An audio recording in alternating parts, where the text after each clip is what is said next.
Party people in the place to be, live from 58 Dream Street. We're James and the Games. Happy Saturday, folks.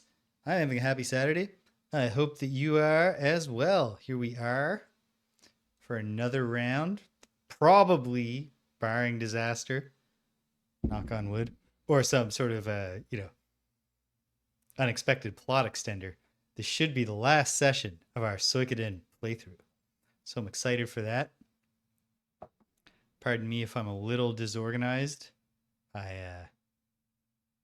had a few there. It's the 1 year anniversary of the bar where we go to drag brunch here in our fine city, and so they're doing a special 4 days of happy hour. So it's a whole situation, but I'm hanging in there.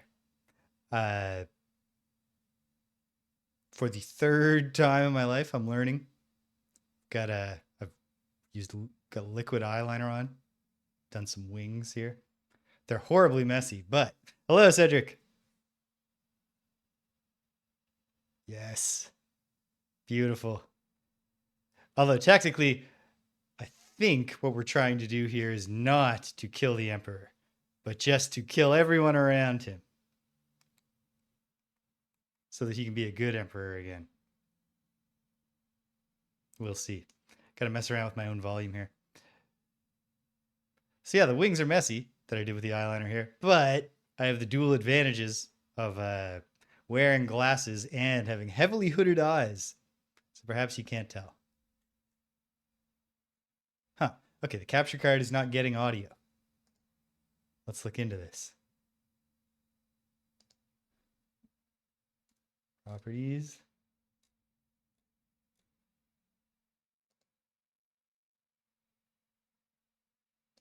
There.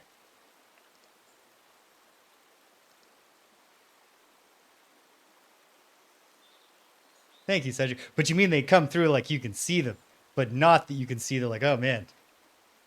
One thing is that with the hooded eyes, it doesn't matter how long I keep my eyes like this to dry. Eventually it's all on the upper dome of my eyelids, smeared around. But I gotta learn. Okay, there we go. It was doing a weird thing where when I went into the settings, it had the audio input for the capture card was my microphone.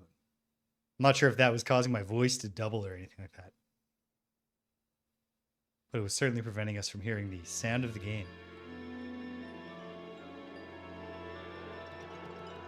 So yeah, the primary reason I need to learn how to do liquid eyeliner is just because I use, for my drag looks, magnetic eyelashes, which are very cool. It's reusable. And just the glue is horrible. Because it's stressful to try to get them on without running out of time on the glue drying. And then more than once, I've managed to put them on in such a way that they've glued my eyes are glued shut. And I have to work to open my eyes to pop them open and then just have the eyelash on the top. So with the magnetic eyeliner, you just have to put this magnetic eyelashes. You have to put metal eyeliner on. So I just need to learn how to apply that.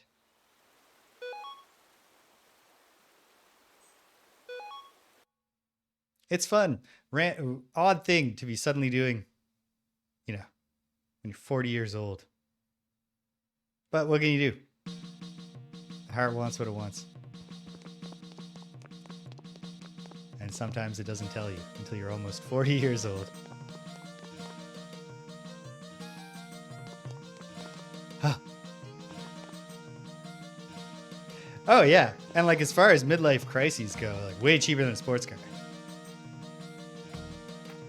I gotta keep telling myself that because it's certainly not cheap. It's not cheap. I've spent more money on girl clothes.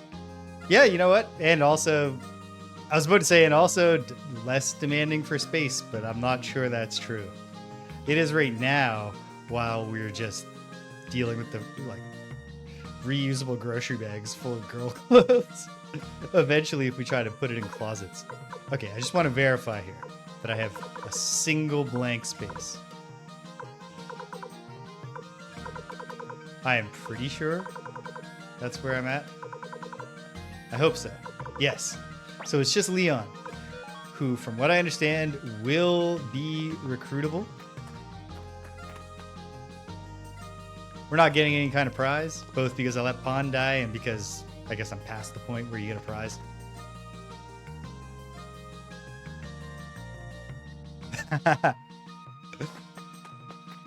I think I would find it very... No, you know what? I might enjoy making a train set. I can definitely see how they'd be fun.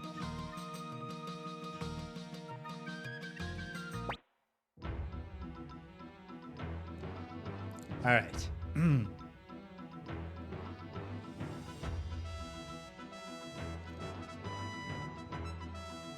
The Commander James. Shazarajzade has fallen. On our way to the capital is now clear. Ooh. Yep. That's it. If I ever make a train set, Britannia for sure. Because the only other RPG world that immediately jumps to mind is Final Fantasy VI, World of Balance. But if you're doing Britannia, it's like you're, imagining a future Britannia where there's trains. Whereas with Final Fantasy VI, it's like, well, there are trains, but they're just on that one continent. And I guess in the mines of Narsh, they've got train tracks. It is time to gather our forces and attack Gregminster. Commander James, please give me the order to march forward.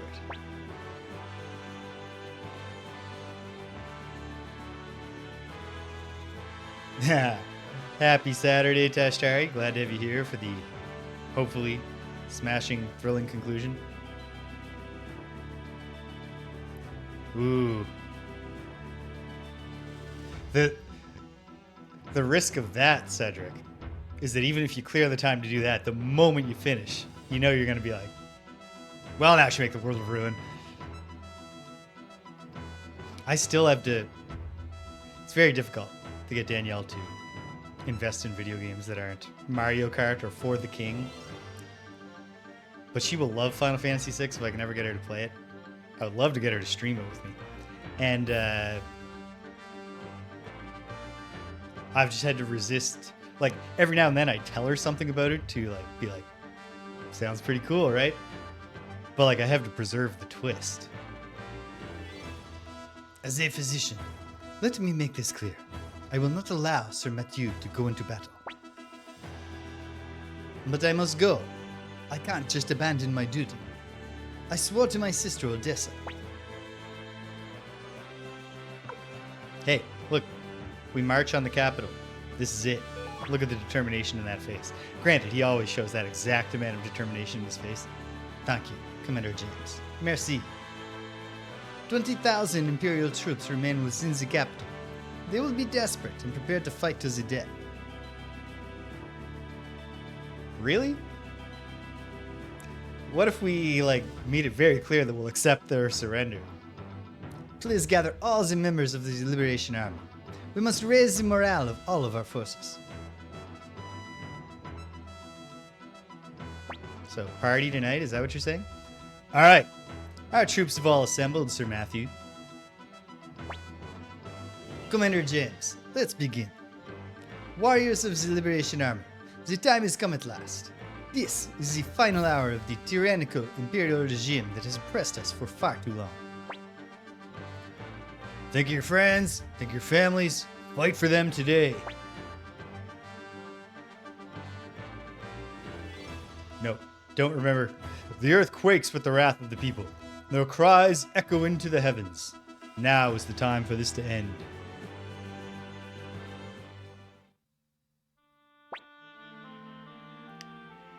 You have reached this moment at last, James. The time has come to tell you everything. My sister, Windy, lusts for vengeance against this world. Centuries ago, our ancestors, the Gate Rune clan, possessed a power that led to their massacre. Windy and I alone escaped using this power, the power of the Gate Rune. The Gate Rune consists of two runes, the front and back, or the entrance and exit. My sister possesses the front Gate Rune, and I the back. Our powers are two sides of the same coin. Then it was Windy who tried to kill you. To increase her own power, my sister attempted to take the back Gate Rune from me. That is why I fled to Magician's Island. I set up wards to guard the Gate Rune and waited patiently, biding my time.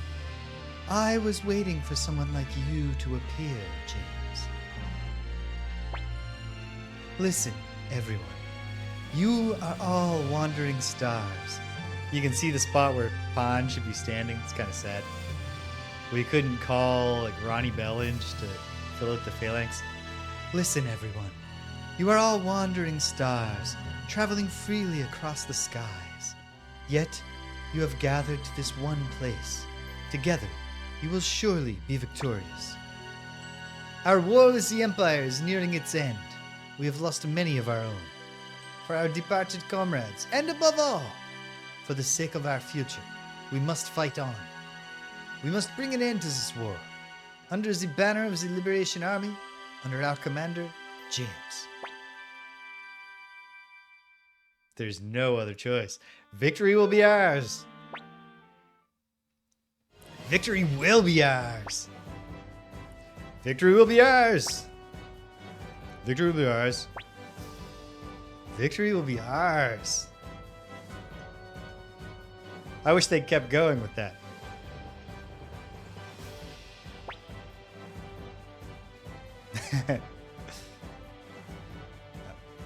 One last time for good measure.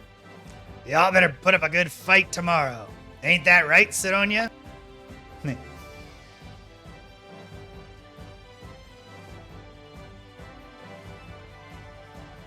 Let's have a little more in my ears.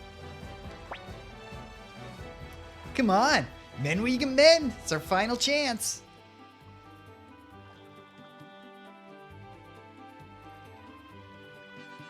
It is. We show them the power of kobolds. Everyone, follow Karamiri. Woof woof. They all do a twirl, and I assume they also woofed back. Okay. Commander James, this will be our last battle. I await your orders.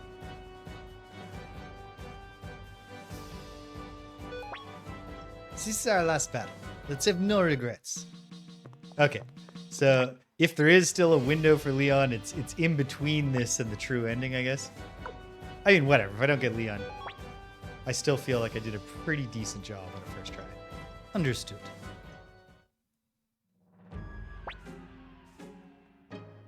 Sir Uber, the Liberation Army is approaching. The Liberation Army? Against the might of our 100,000 troops, that pathetic band of rebels can hardly be called an army. Master James, we've spotted the enemy army. They number about 100,000 strong. 100,000? That's impossible.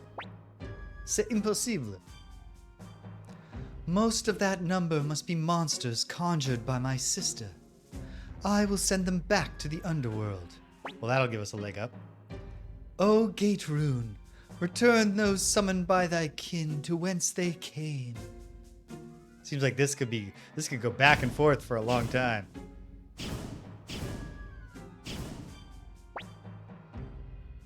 Sir Uber, the monsters, they're vanishing. What? They must have Lady Windy's sister with them. Not to worry. She stands no chance against Lady Windy's magic on her own. She's not on her own, is she, Uber? I'm a little disappointed that the giant didn't disappear. It's no use. I am not strong enough to defeat my sister. Well, I can use the Soul Eater. You mustn't. You must never use that rune's power. Shit, you tell me that now? Because I've been spamming it just to make random battles go faster. Inheritor of the Gate Rune, I will lend you my power.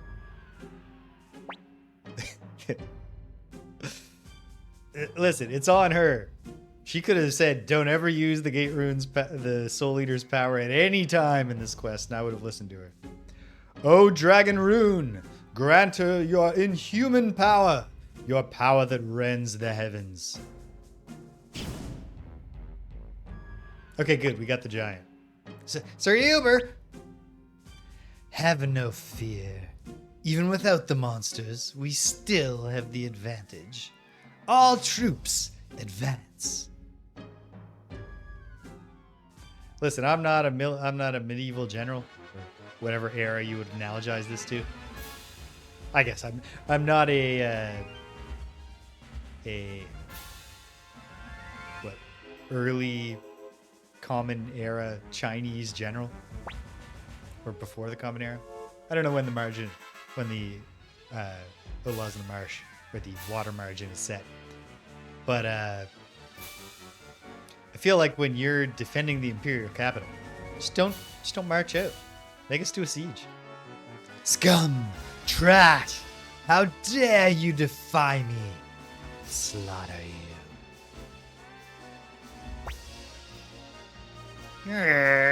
I don't think so. I like the Kuromimi gets to take point on this one. Your orders. Your orders. Well, let's start with the guarantees to succeed. Kage? Leave it to me, my lord. The enemy is planning a charge attack. Good luck, sir. Well, let's hit them with some magic from the Children of the Runes. Only two of whom look even slightly like children.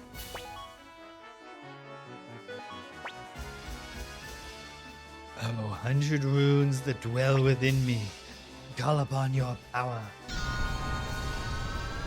I think I did something like that from... I don't know. It doesn't matter. There's too many characters.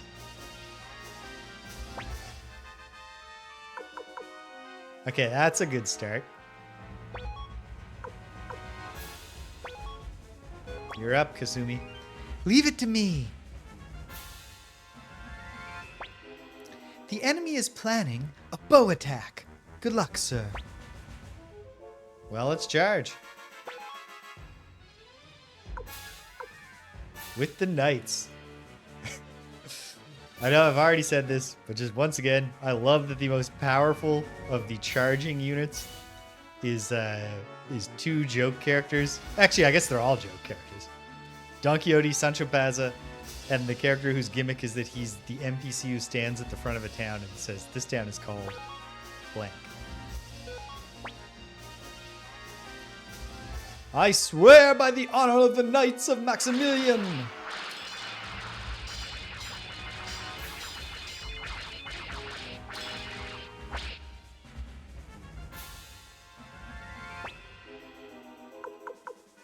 Definitely magic overwhelms a charge to a much greater extent than a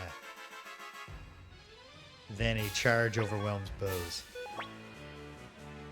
Allow me to handle this, my lord. I don't think that's what I was doing for him. The enemy is planning Uber's charge. Good luck, my lord. Well, hopefully that's just a charge. We'll find out together. Hey, Keepers of the Forest. Knock those arrows. Wait. Stop. Whew. Alright. Magic users. You're on. Want to see my magic, do you? Yes, please. Quickly. Boom. Cleanly targeted magic. Alright. Now, we get some risk involved. Leave it to me. I did it! Did you? You acquired 2,000 potch. But was that what I asked you to do? Can I try to send another one? Nope.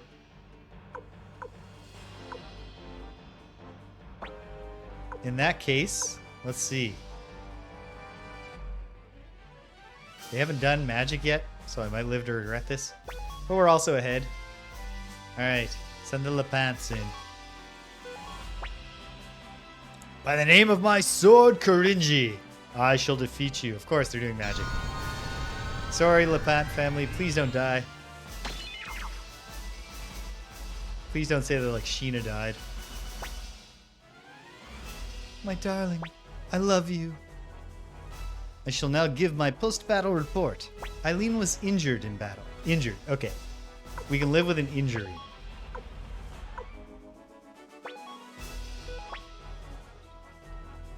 And like, you know, if I'm ever going to have a character die permanently in the epic battle, the enemy will use... I wasn't able to find out. My apologies. Yikes. Okay. So is that death? And they just made the... It's just kind of like... They're just softening the blow in the translation. Alright. Soldier beauties. Okay. Good. An opportunity to test out my techniques, I suppose. Why did they get to do it and we didn't? Okay.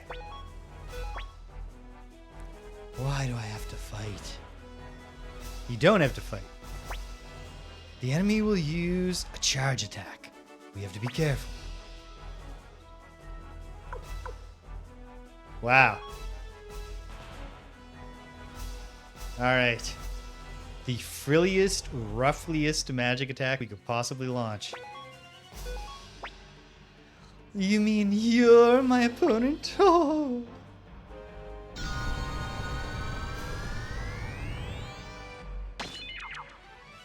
$3,600 down.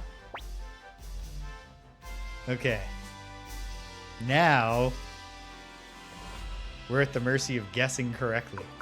Although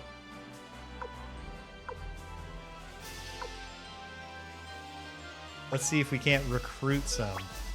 Ha! The fiery spirit of youth has returned to me.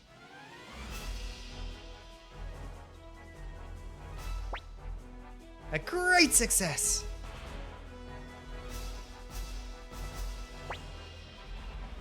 All right, not bad. Yeah. Okay. And now it's just best guess. I'm gonna do bow because if they charge, we still get some hits. All right, my elves. Time to show you what an elf can do with a bow. Well, they're charging. It's unfortunate. But, nonetheless. Holmes, welcome. Well, I had my first injury in battle. Eileen was injured, but not killed. So that's good. Oh, it took all of my merchants to do that one recruitment drive. This seems cruel, but let's try. Dragon Knights. Finish off these 122 guys. Behold the power of my dragon. Oh, they were using arrows. But it didn't do anything. And I think that... Does that give the game away here? Or do they get to switch? Charge versus charge. We'll almost certainly win. Great.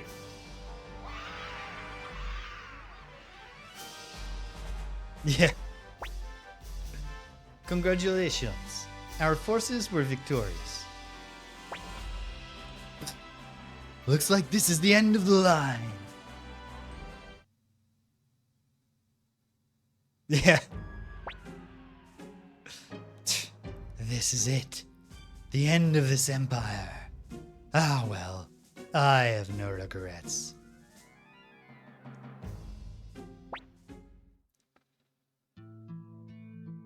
Ah, Commander James. Looks like we're just in time. I am Hanzo, head of the Rokaku Ninja. We've been hiding out in the fields, waiting for this moment to arrive. Chief Hanzo, you're alive! As you can see, but I had to keep it a secret. Forgive me. No, don't apologize. You've come a long way, Commander James. We of the Warriors Village are here to stand with you. It's been a magnificent battle, the likes of which we have not seen for a long time. If only our father, Clift the Crusader, was here. Hey, James! We don't have time to listen to this old geezer prattle on for hours. We gotta storm Gregminster.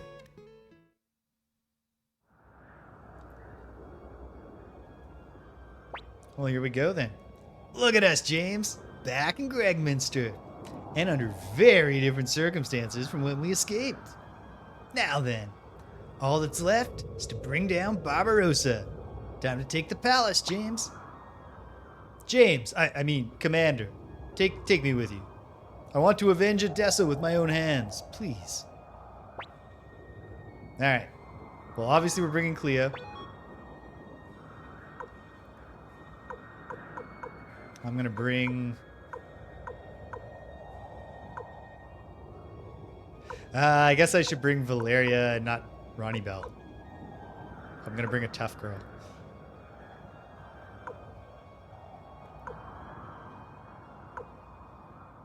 Where's Valeria?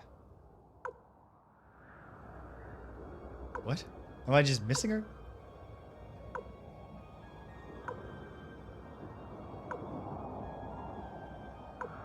Yes, because she's just right on the first page.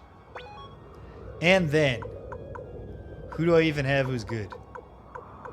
Let's just look at everyone's levels. I mean, Stallion's a candidate.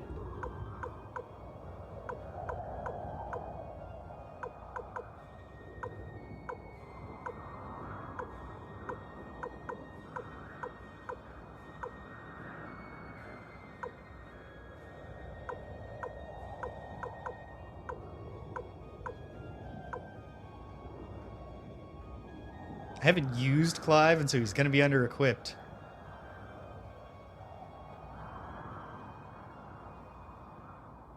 But he has guns.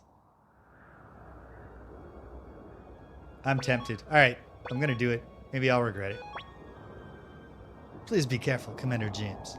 We may have defeated the Imperial Army. The Emperor himself is a formidable foe. Sir Matthew, you mustn't strain yourself. Being outside will only worsen your injuries. Please, James, finish what my sister, what Odessa started. And we shall. Okay. Can we do anything for poor Clive here?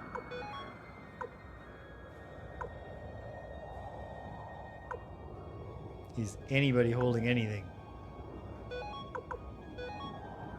I don't know if that's better than a magic robe. I know that leather armor is incongruously good. Clive does not strike me as a full helmet guy. No. And leather armor is worse. Well. Okay, hold on.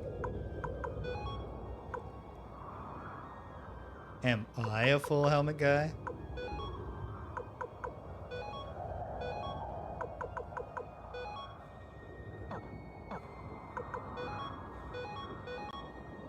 No.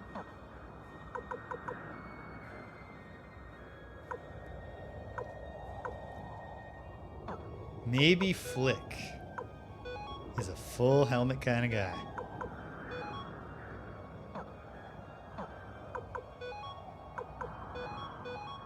No, he can't fit his headband under the helmet. Okay. Well, if we loot any armor, Clive, it's yours. It would be very silly. And also very convenient. What is Clyde's general deal? His gun has a creepy name.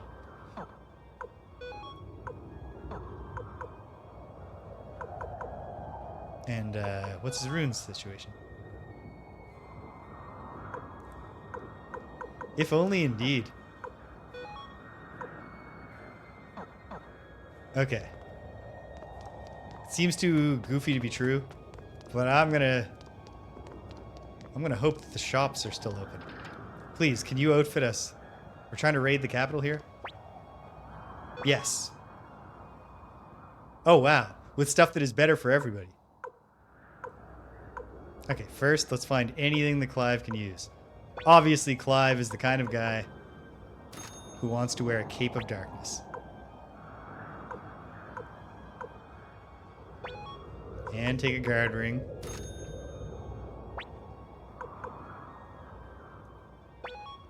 Flick, you better take this earth shield. Oh, he's gonna have to sell something. Sell the full helmet that we don't have anyone to.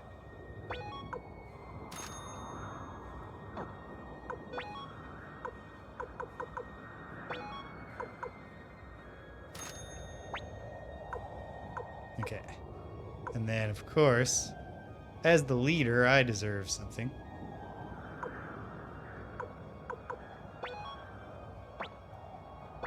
Silver hat. Sure.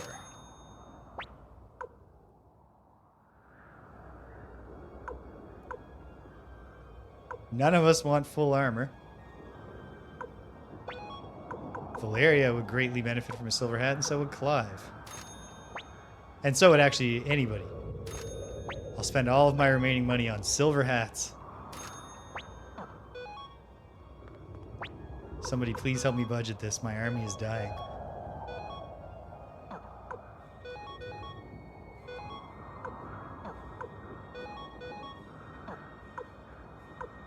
Oh yeah, go figure. The earth shield is even better than the wooden shield.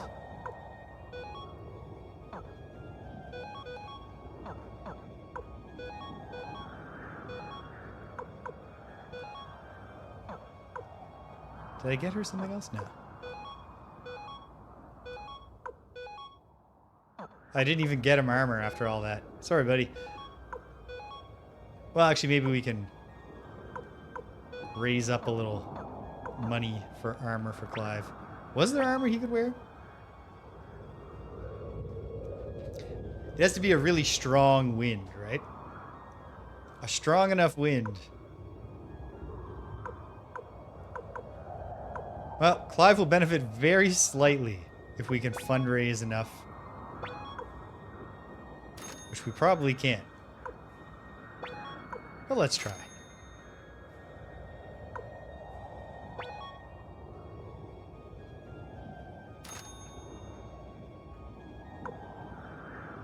Wait, nameless urn? Nope. Not buying an urn that doesn't even have a name.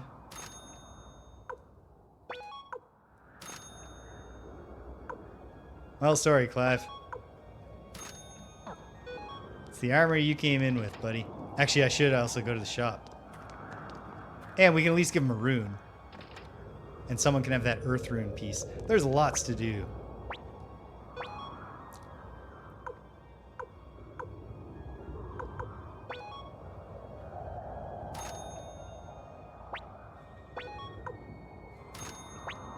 Everybody gets an extra shot of mega medicine. Even Cleo.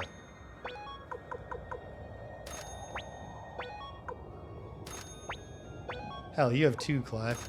Even though you're probably too cool to heal yourself.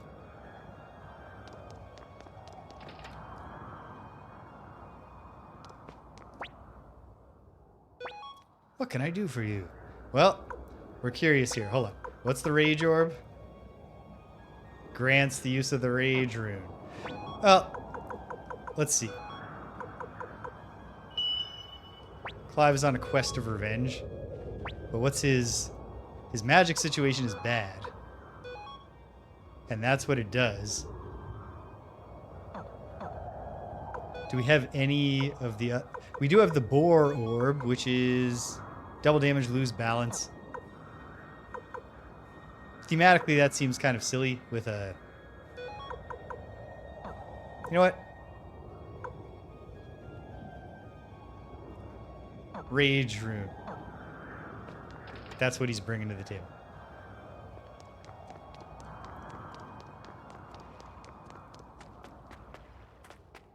there a blacksmith in this town? In this city? This imperial capital? Perhaps not. Yeah, it seems to...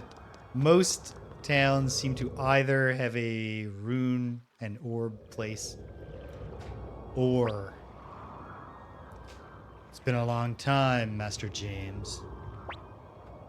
You! I remember now. You let us go at Quaba Fortress, despite our piss-poor acting. Indeed.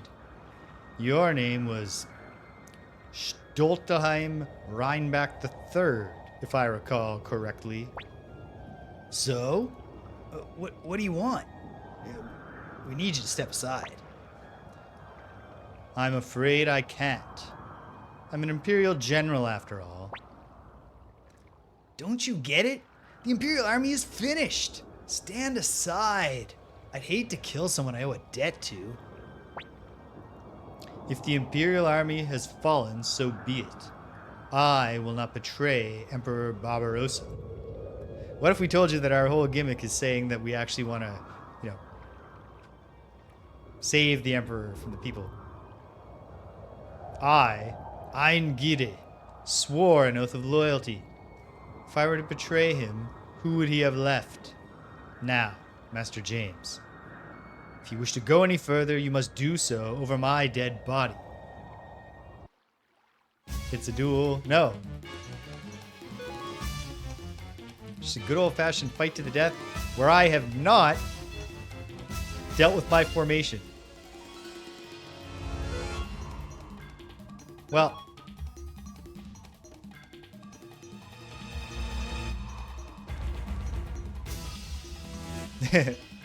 yeah, seriously. You had a much better opportunity to show loyalty to the Emperor earlier when you could have not let us escape. I guess I'll throw up a fog of deception. Oh, good. The Falcon Rune improbably works from the back. Let's go.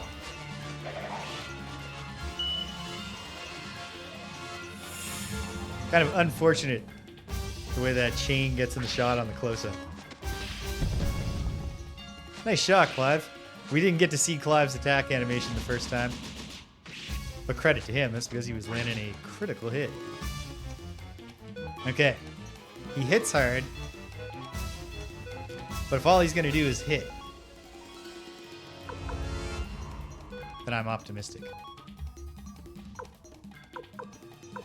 Maybe it's too early to be doing this? I don't know.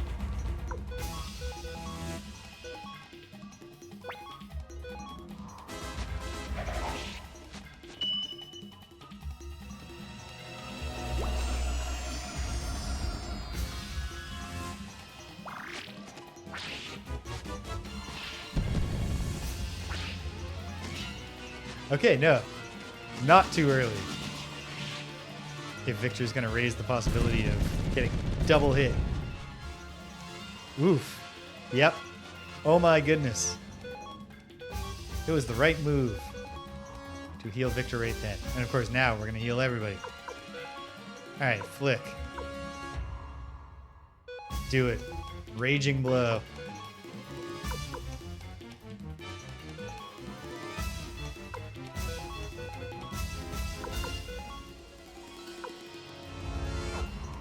Those are both crowd control moves. I was picturing Clive's gun as being a pistol. Or even dueling pistols. Not dueling. Dual. D-U-A-L. But it actually looks like an elephant gun. Like a single-barreled elephant gun. Hey, good job, me.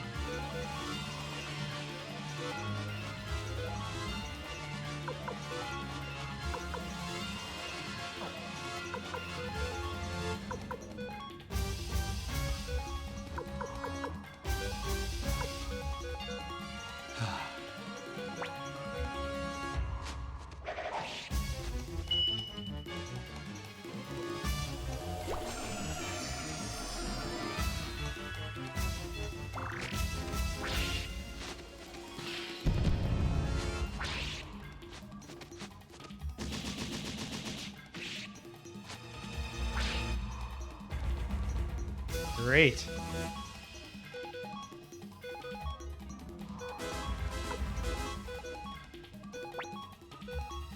This does not, at least at present, feel like one we're in any great risk of losing. But I guess time will tell.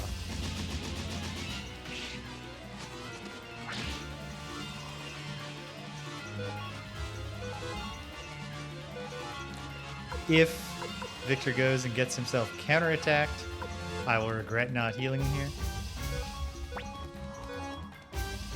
But I'm an optimist.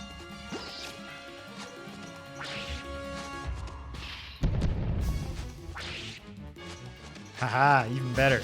Even better than getting counterattacked. To get a really good hit in.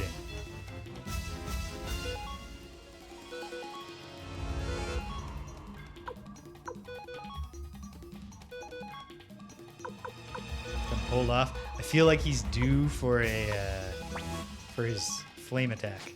And then I'll bust out the flood and or rain of kindness. Oh no, please don't do the thing. Oh, I'm sorry, Victor. Yeah. Well, I did that to myself.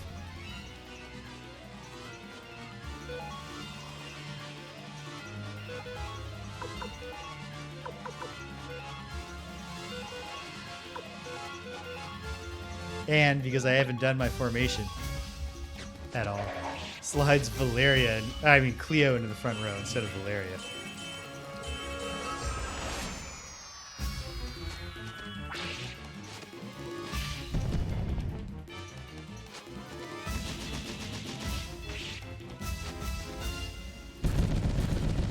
Oof. All right.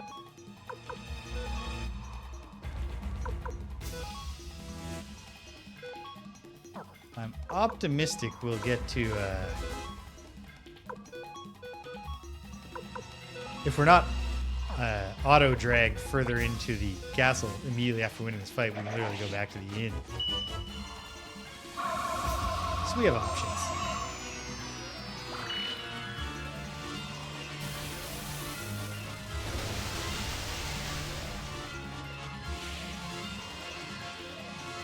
Ah, Victor, you're so close to being there for the killing blow on a person you just said you don't want to kill because you owe a favor to them. My Emperor, I'll go on ahead. Fool, you had it all wrong. Yeah, you died for the wrong cause. But just as some things are worthless even if they're right, maybe some things can be worthwhile even if they're wrong. That's deep, Victor. Okay, is it this silly?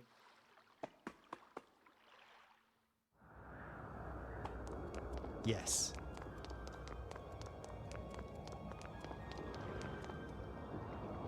No, not quite. Not quite that silly.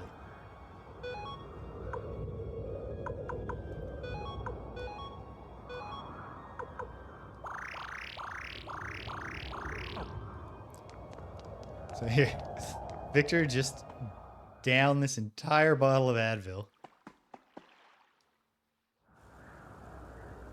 And you're good as new. Let's go.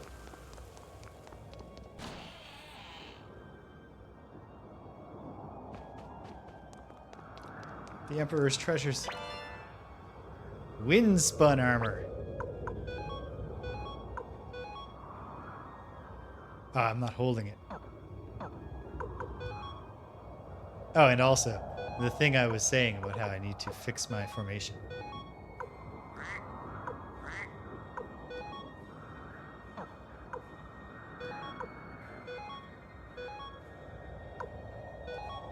As the leader, I'll take the coolest armor. Never mind. Well, now it's just a matter of passing it around.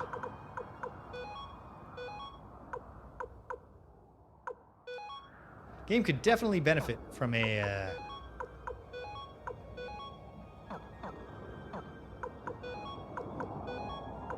just any kind of indication of who can equip things besides gradually passing it around and trying it out on everyone. Can any of us use the windsplint armor?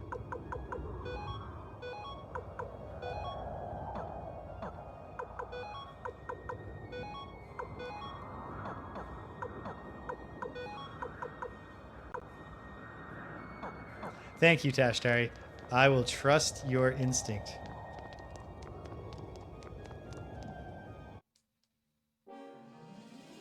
Oh, it's one of these giants. And I didn't fix the formation. It's okay.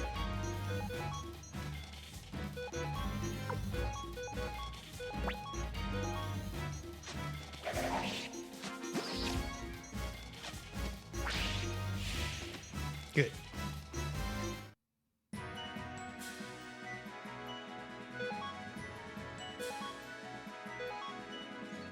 Oh man, could Ronnie Bell have equipped it?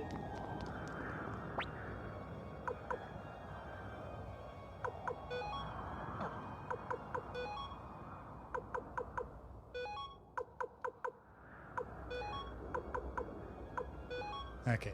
Visually, I like having the leader. Oh, wow. Well, I think that was a poor choice. You can't tell me that the lady's a giantess every 5 times in her introductory scene. Then be like, but she's too dainty for heavy armor.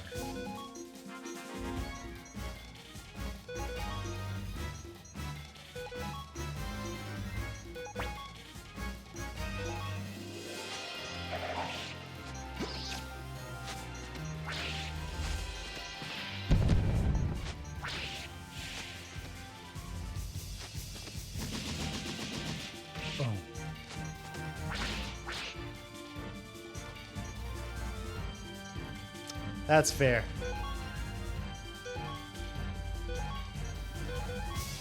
Good headcanon, Cedric. Ah. You know what? I'd given no thought to the fact that obviously this is not Final Fantasy. We will be persisting in the same world and therefore certainly revisiting many of our beloved characters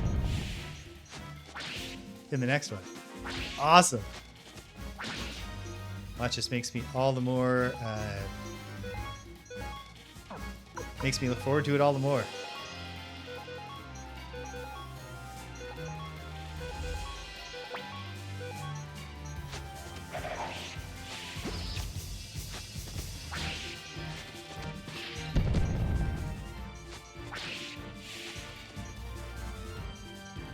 It's not just a big long gun, but it shoots explosive rounds. Holy smokes, Clive. Interesting, like, the leveling is so speedy that Clive almost gained enough levels to catch up with Flick, who just leveled up from level 53. Oh yeah, no. This will definitely not be like, oh man, Ultima 7 Part 2, Serpent Isle. I meant to come back to that so long ago. I'm like at a very natural break in the middle point, fortunately. So when I go back, I don't think I'll be too lost, but yeah. Not playing around with any of that for Suikoden. I might do something else next Saturday. In fact, almost certain. Assuming that I beat this today. But then we're just gonna barrel on through.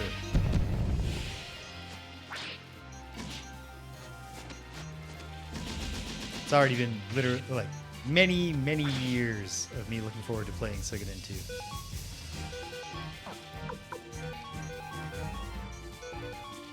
Probably a decade at this point.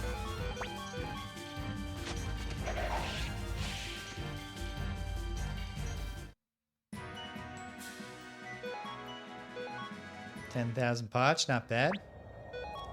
Used a few of our mega medicines for some quick healing. A couple, not a few. Oh. Scaredy cat emperor abandoned his throne.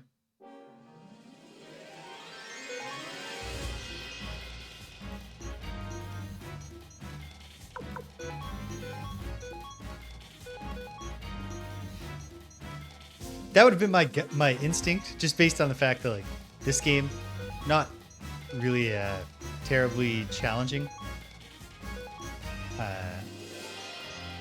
Yeah, my expectation would have been like they're there so that you feel rewarded.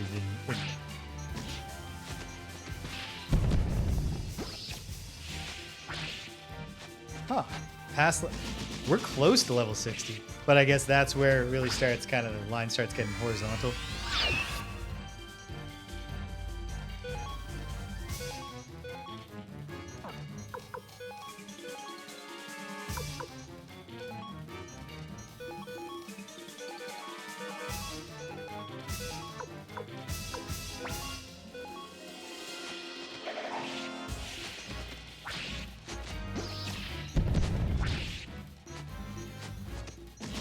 Hey, did Clive's shot hurt the front guy on its way to hurting the back guy? Oh no, Flick.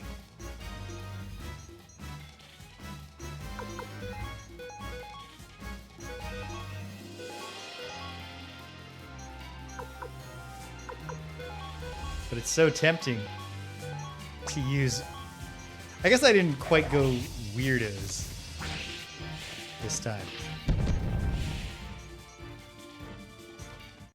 It helped that a number of characters felt like central enough that I kept them in. All right, well, I've been carrying these needles around. Yeah. My final party consists of, what's his name, Sergey, Antonio, the dancer, Window. Oh, my instincts tell me there's an ambush coming.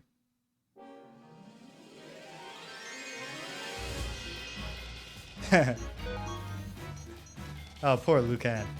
Let the man rest.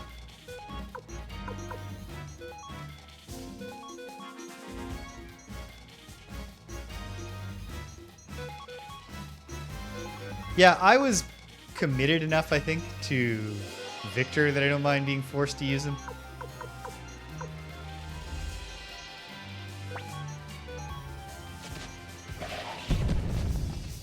That is strange.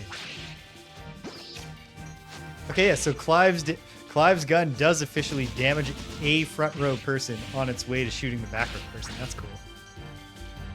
Oh, come on, Flick. You couldn't muster up a little counterattack there?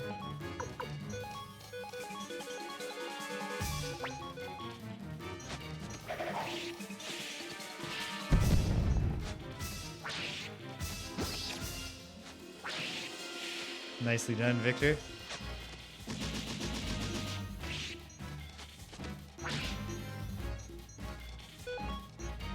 Yeah, Victor is great.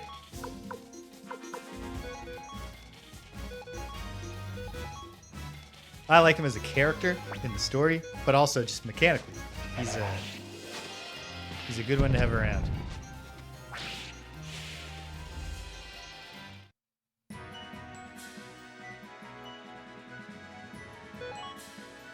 I can see the hero's level 57 now, and it's already just a crawl.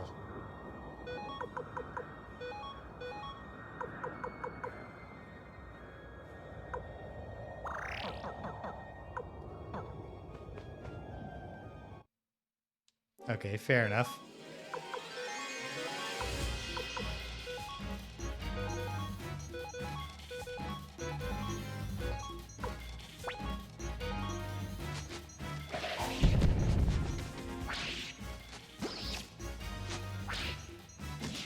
No, Victor, no.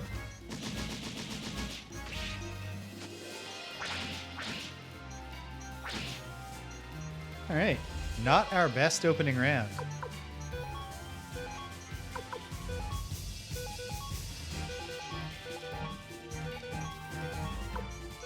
Hopeful that Clive on his own can finish off the back row guy. He did. I was hoping The front row right guy will be finished off before Victor used his attack. C'est la vie.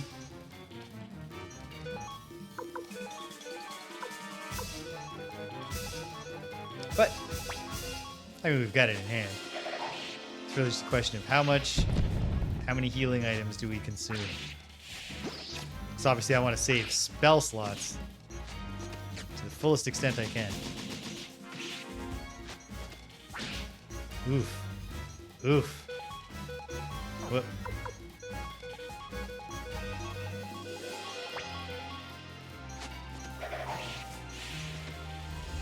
We're so close to getting him too.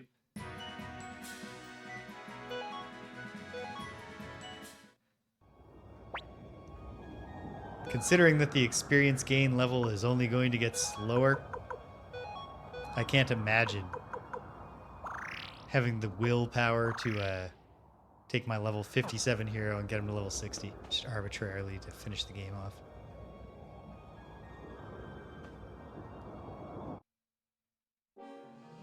What this army needs, what we need are some smoke bombs.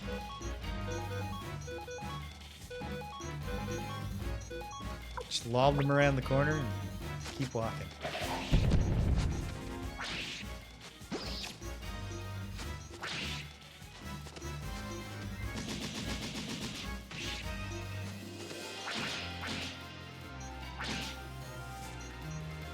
Flick's good at dodging, but he does not love to counterattack.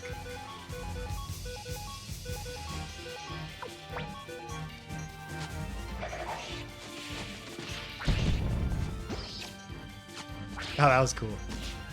Although I'm also realizing that the times that I thought the Clive was damaging a front row person were almost certainly just Cleo's attacks happening at the same time. Clive's attack happening at the same time there made for a fun effect.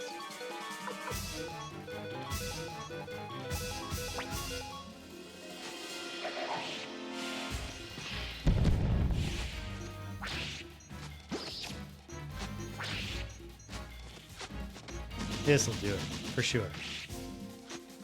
Wow. Well, I bet one hit closes this chapter. And indeed. Okay. Onwards. Anything to grab? No. Okay.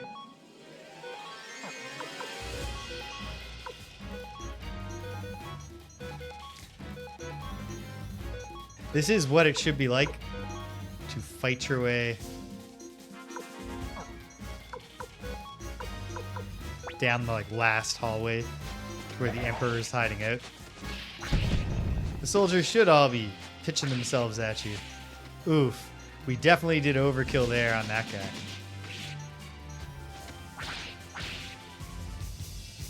Some counterattacks, that's nice.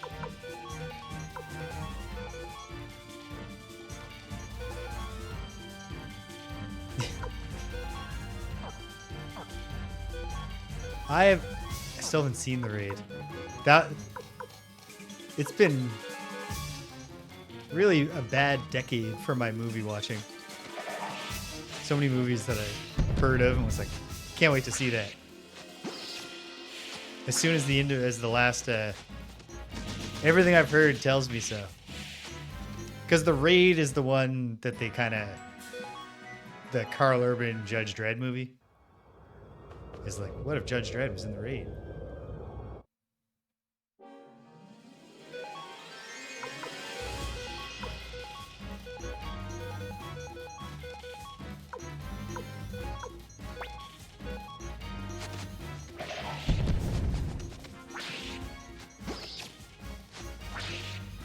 So yeah, narratively, this is exactly what this part of the game should be.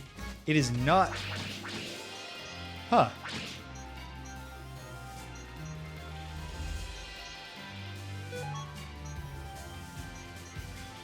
That's what I've heard. Obviously, the whole film is not like this, but Old Boy, of course, has a scene that is...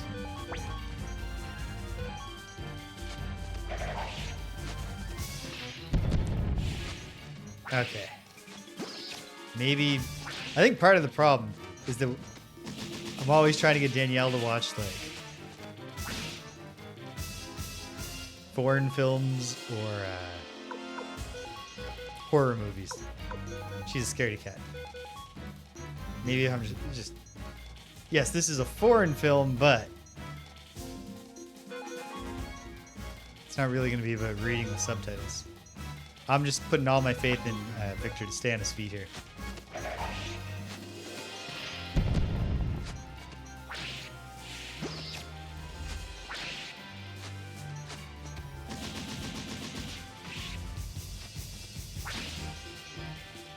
Good. Did I not upgrade Flick's weapon?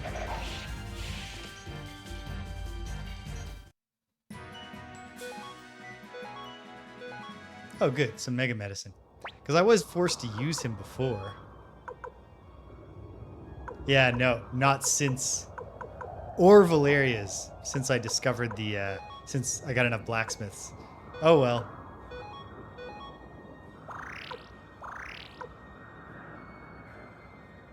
Fortunately...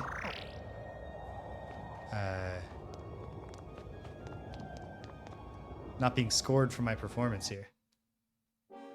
Okay.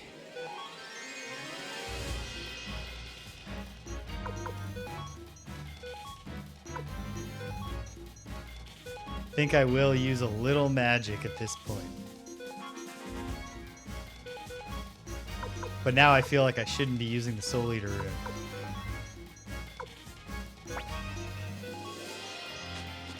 So we'll keep it a little more appropriate and just burn them all to death.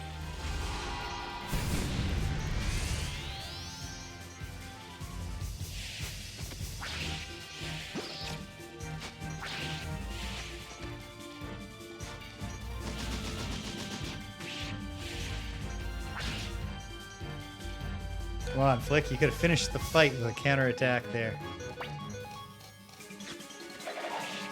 You can't say you didn't see the attack because your hair was in your eyes. Actually, you know what? Even with his headband, he's still got his bangs almost in his eyes. Yeah, I did certainly... I didn't get the sense that the game is mechanically keeping track to punish me. Let's do it. Sorry, gang. But I must open the gates of hell and condemn you all.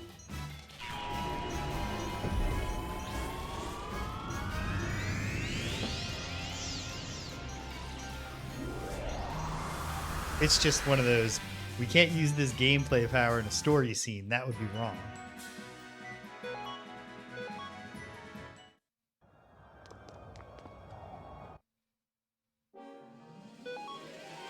And since I'm certainly not, it's not like we're going to get to a boss fight. I'm going to be like, oh man, if only I had the instant death spell.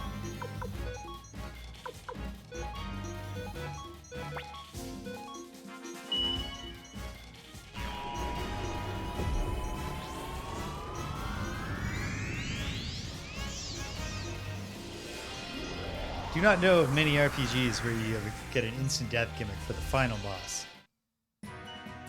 Final Fantasy Mystic Quest springs to mind. Oh Lord.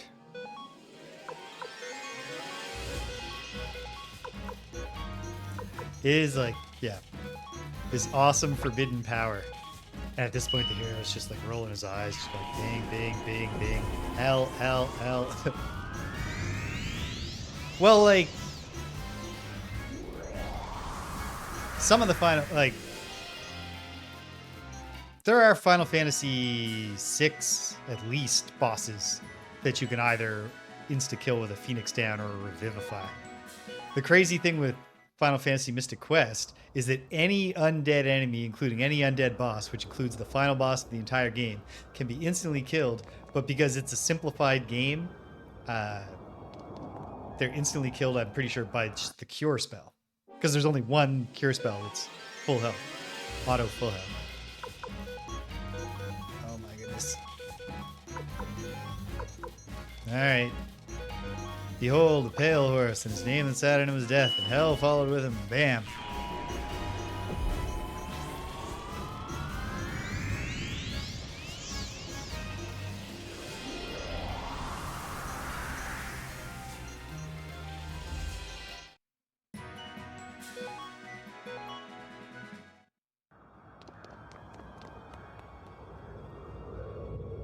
Oh, we're in a room with a save point. Okay. I still have one more health.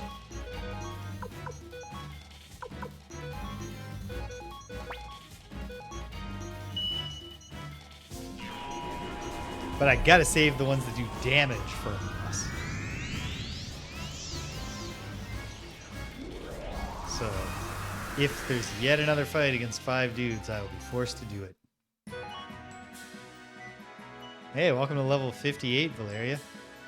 Actually, you know what? Look, the hero's crawling along.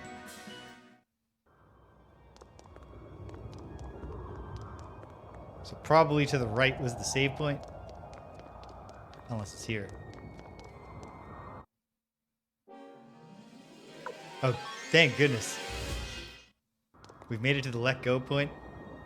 So go figure. I guess they're not all willing to fight to the death. Some of them are just fighting to get out. So once we're like, no, we're not in your way.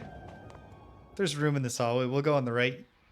I mean, everybody go to the right because we're facing each other. Well, James. Commander of the Liberation Army. You've come so far. Come, look at my garden. The flowers are in full bloom. Beautiful, is it not? And yet, it is all that remains of my empire. James, with my own hands, I will protect this garden. I will defend the last piece of my empire to the bitter end. Dragon King Sword, give me your strength. Is it going to turn him into a Dragon Man? No. It is going to give him a sweet battle arena. Oh, and possibly turn him into a Dragon Man. No, not a Dragon Man. A literal 3-headed Hydra. Cool. Oh, that's cool. I like that. Well, let's find out what's good. Oh. If only Flick had ever made it to that level.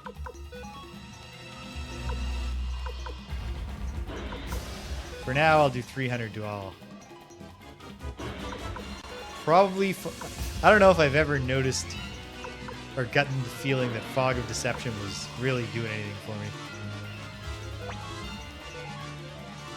Let's give it a shot.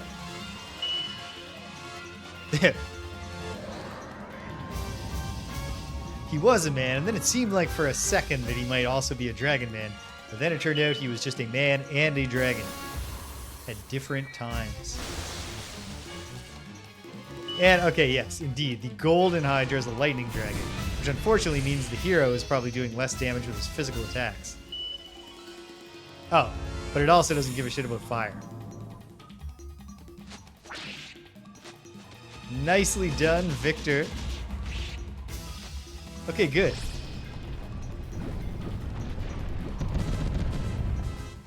Yeesh. Okay. Well, I mean, I'm grateful that only one of you thought to attack. This is good.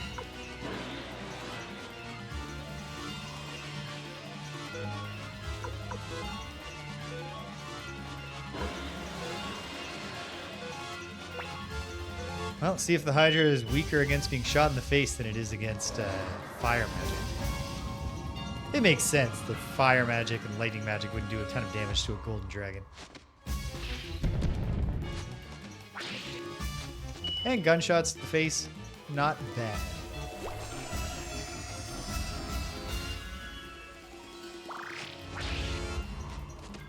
Ooh, Mark of the Beast.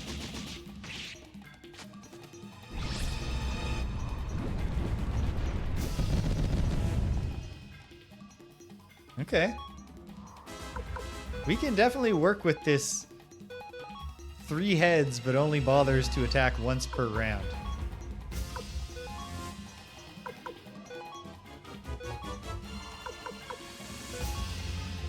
Healing, I can see becoming an issue depending on how long this takes.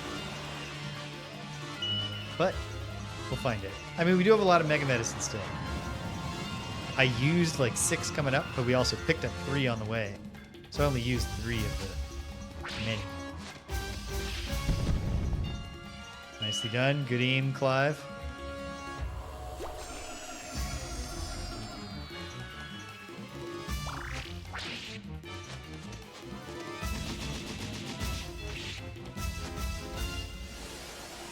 It had to happen eventually. Okay.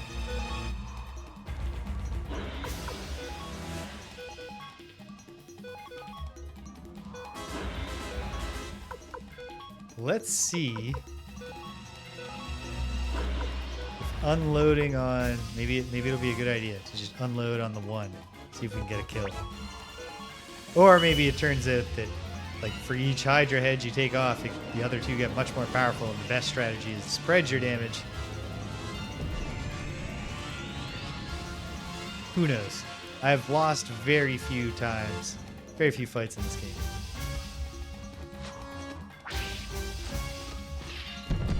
So I'll remain optimistic.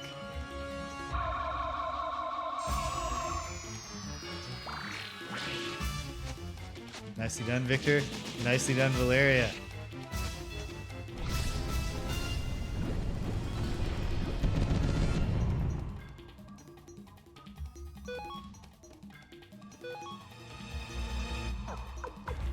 No, let's not have her attack.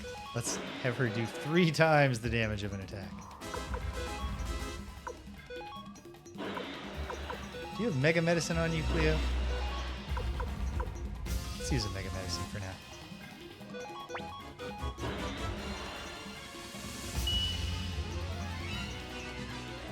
What if we just said, we're not going to trample the flowers?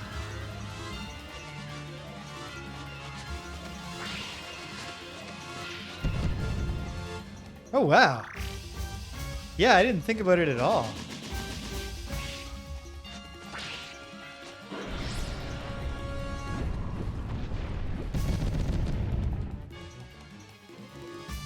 Excellent. 1 head down.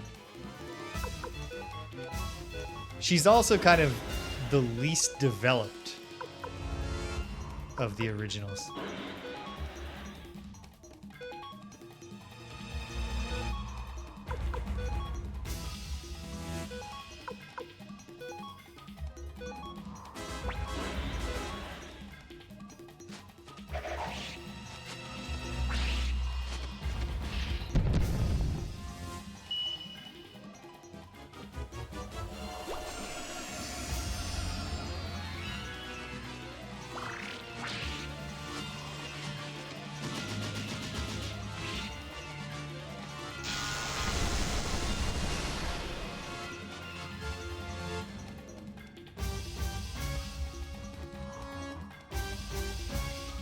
Yeah. Kind of funny in this context, where it's a very large cast, where we have, like, loads of girls that are also distinctly assigned a personality. I mean, I guess Cleo is, like, the more sensible one as compared to Gremio.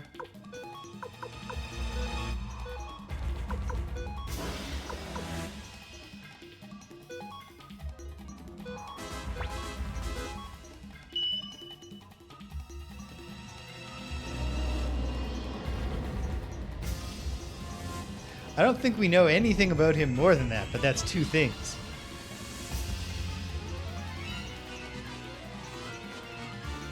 So I think he still comes out slightly ahead of Cleo. But maybe I'm forgetting something. I like Cleo anyway.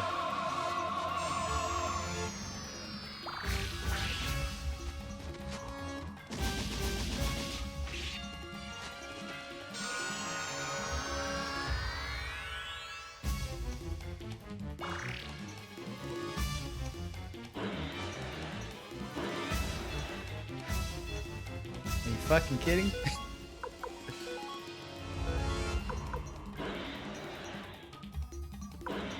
I'm willing to throw this out for the folks in the know to clarify for me. Is the left Hydra head the resurrecting head?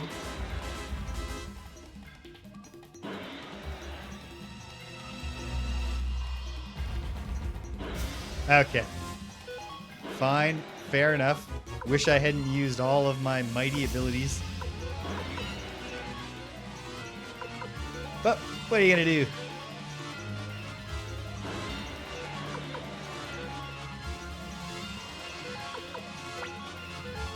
You live, you learn. We have an autosave. Worst case scenario, we come back up here and we kill that left head first. With extreme prejudice.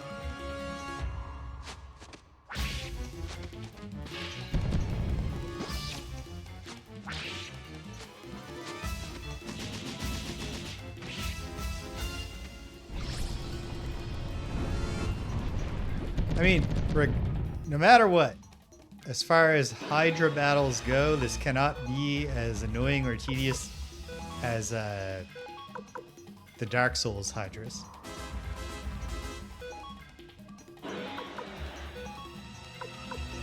Especially because the first time I killed that Hydra in the garden, I was not like leveled to a point where I should have been doing that. Just a regular medicine for Victor, just so he can absorb one blow.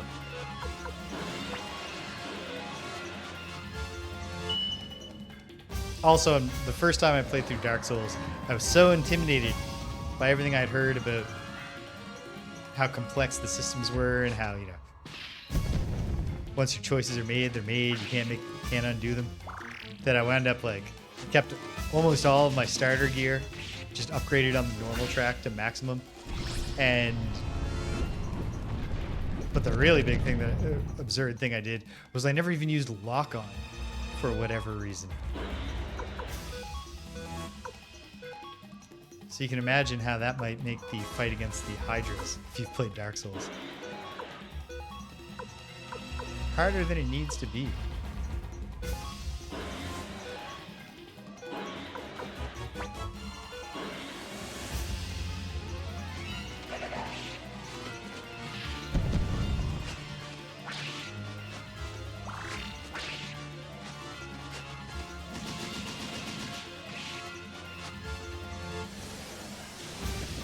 Okay, don't kill Victor. Don't kill Victor. Don't make me regret. Thank you. Thank you for not filling me with regrets. Let's use a rain of kindness here.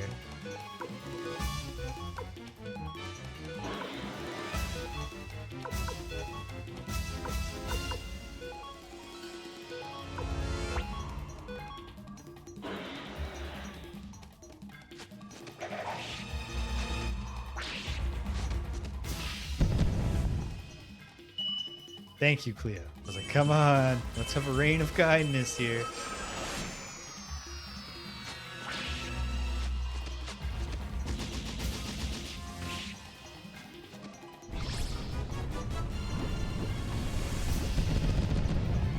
Hey, Clive takes his first ever being targeted hit as a member of the team.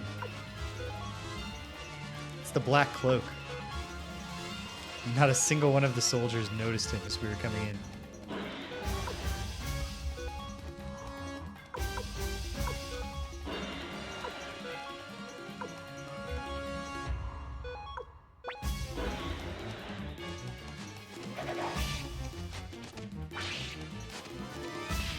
Some of the ninjas could learn a thing or two. There we go.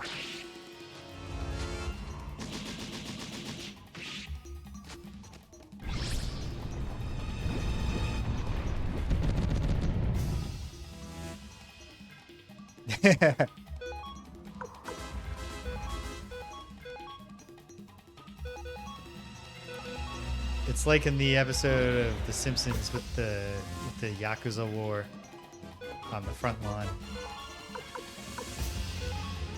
Where the one guy, he's just standing there. So you know he's gonna do something really cool.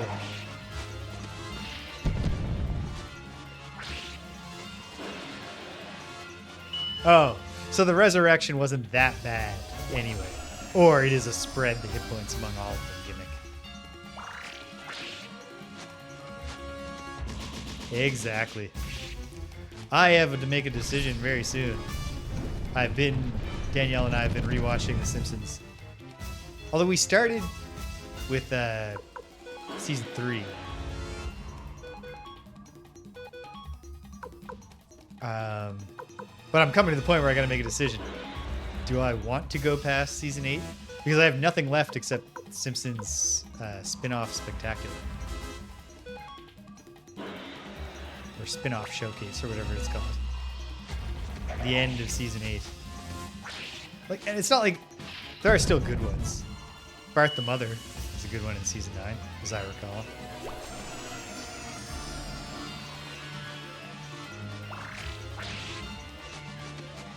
But like, you're heading right into the, I believe in the fandom, they're called the jerk-ass Homer years.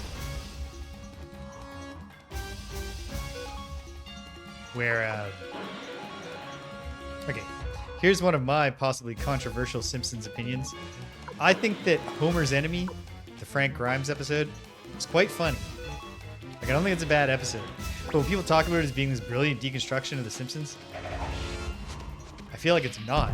Because the thing that drives Frank Grimes insane is that Homer is so incompetent, but everything like falls into his lap.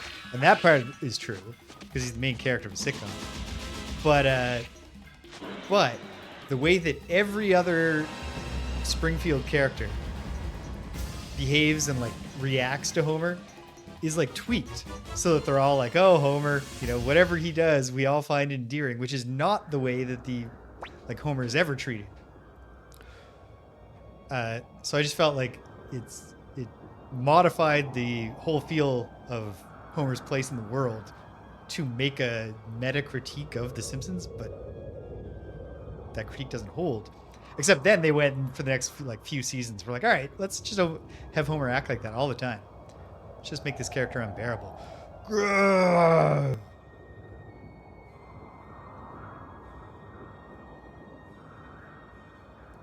Oh, hey, it's the former generals. Your Majesty.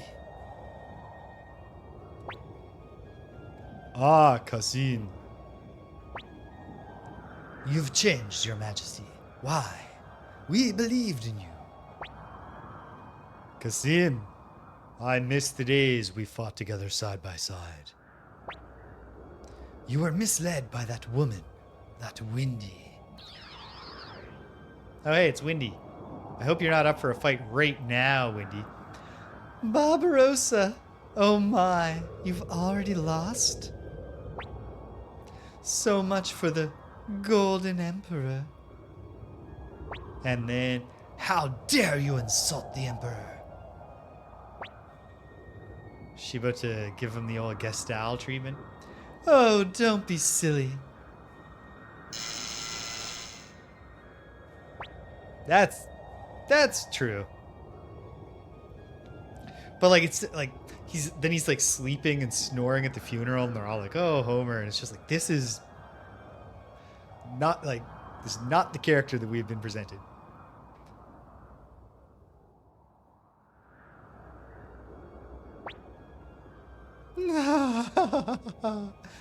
Now it's your turn, James. The Empire has fallen, but your Soul Eater is still mine. Give it to me now. Right now? Oh, it was just a scene. I can live with you taking it.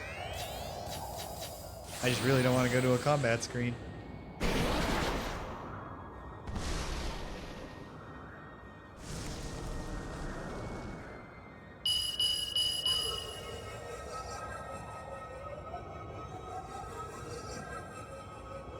I do not think this is what Windy intended to have happen. But it's tough to say.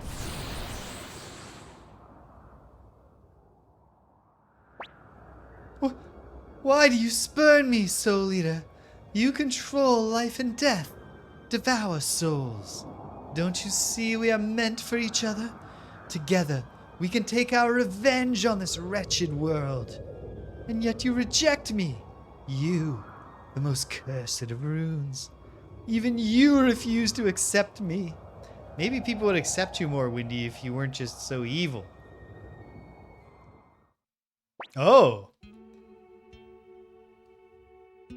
Stop. That's enough, Windy.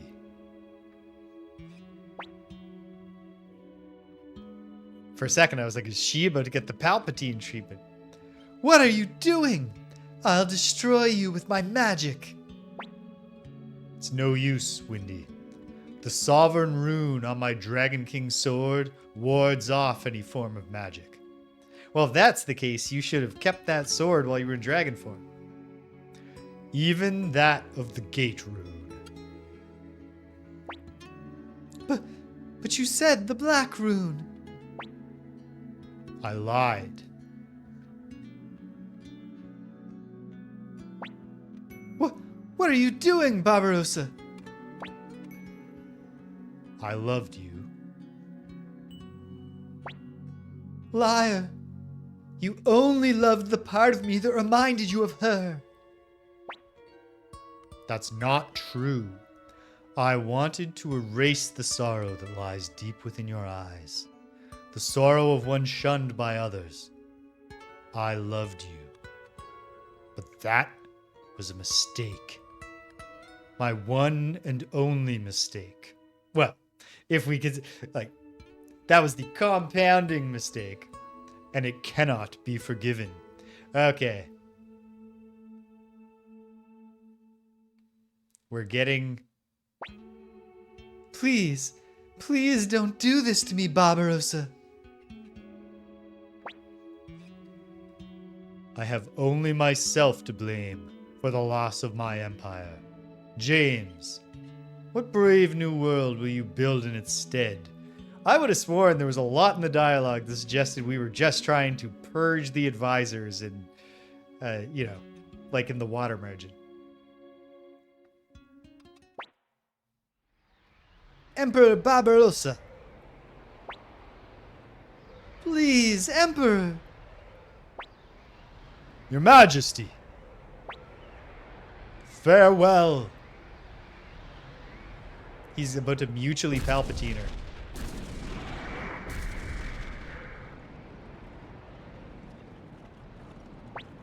her.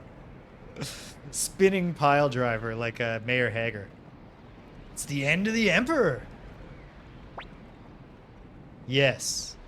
And the end of the Empire.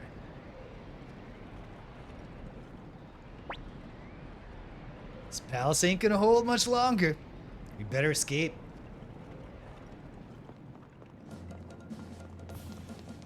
Yeah.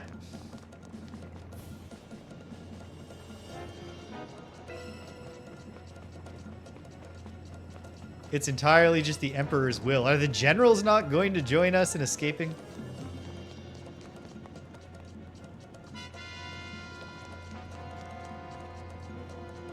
Oh. I'm being driven now. It's those Liberation Army dogs! Don't let them out of here alive.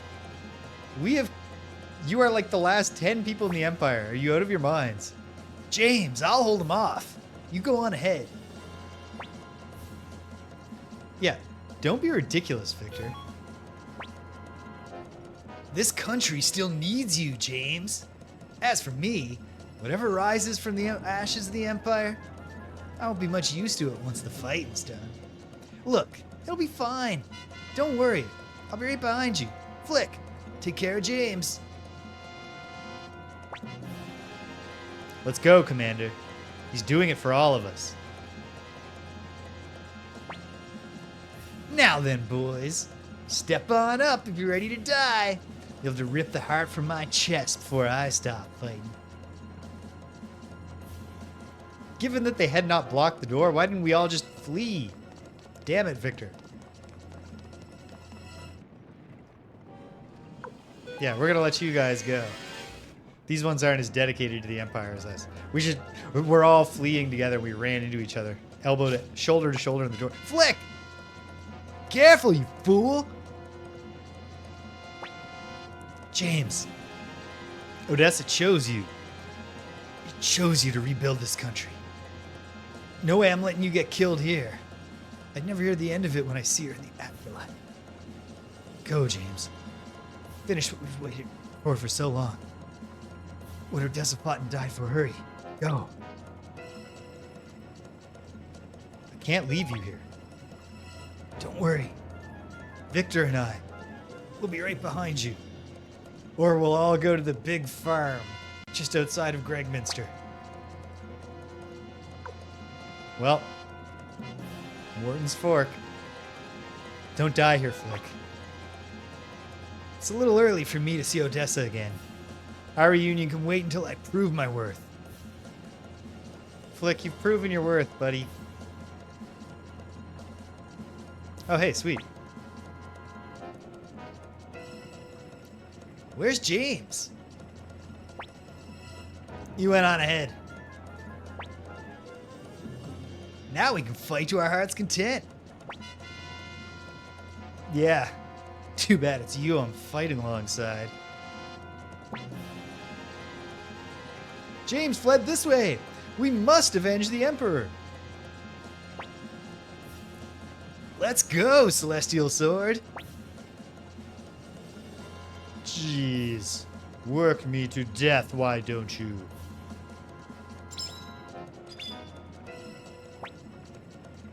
I swear on my sword Odessa, you shall not pass.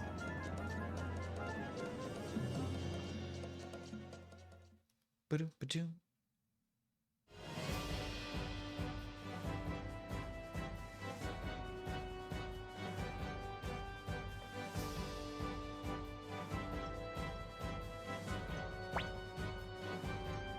Look, we won. I can't believe it. We won. Yes, the Empire has finally met its end. We did it. We really did it, Sylvina. Kirkus. I didn't even have to look at the screen. I knew Sylvina was going to say nothing but Kirkus. It's finally over, Master James. Look, Tengar. We won. We defeated the Empire. Where's this sudden boldness coming from Hicks? Ow! Quit pulling me so hard. Sorry. He thought he was going to be like the famous World War II Victory Day. Victory, I think it was Victory in Europe Day. It might be Victory in Japan Day photo. Guess that means Black has been avenged. It's over. Hey, old man. Glad you got to be a part of all this before a kick in the bucket. Quit calling me old man.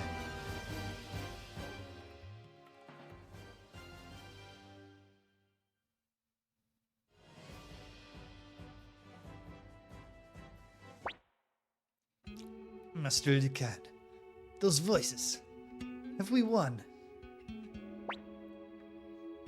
Yes, that's right. I see. I know the actual story behind that photo is not as cheerful as the photo itself. Mr. Lucan, I have long despised war. I always felt it wrong to take the life of another, no matter the reason. Yet, as a military strategist, I've been responsible for the loss of countless lives. I wonder if I made the right choice. Perhaps I should have stayed in that village, whiling away the years fishing. Well, Sir Matthew, the answer to that question.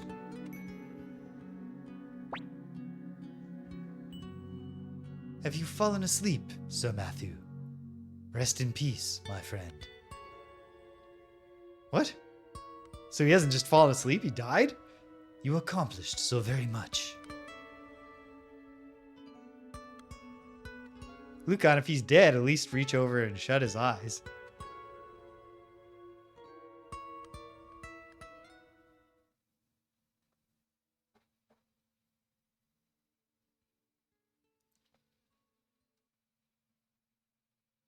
But like, you're a doctor. You could even check.